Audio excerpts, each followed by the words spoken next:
નમસ્કાર દોસ્તો, સ્વાગત કરું છું ફરી એકવાર આપ સૌનું ગુજરાત ગવર્મેન્ટ જોબના યુટ્યુબ પ્લેટફોર્મ પર મહત્ત્વપૂર્ણ અપડેટ લઈ આવ્યો છું. સ્પેશિયલી આ અપડેટ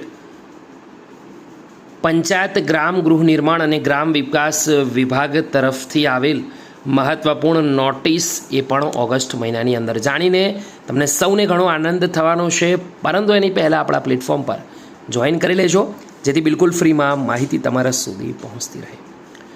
દોસ્તો, હાલ ગુજરાત પંચાયત સેવા પસંદગી બોર્ડની અંદર તમને સૌને ખ્યાલ જ છે, વય નિવૃત્તિનો માહોલ ચાલી રહ્યો છે.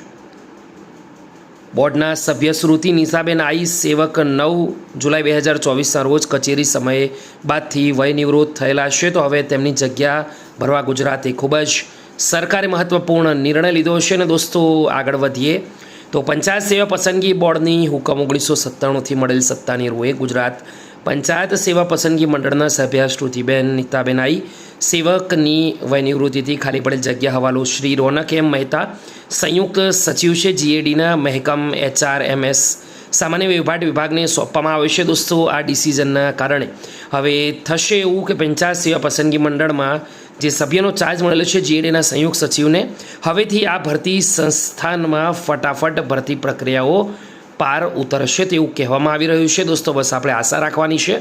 આ માહિતી તમને ગમી હોય વિડીયોને એકવાર લાઈક જરૂર કરજો. ફરીવાર મળીશું. ત્યાં સુધી ગુડ બાય, ટેક કેર.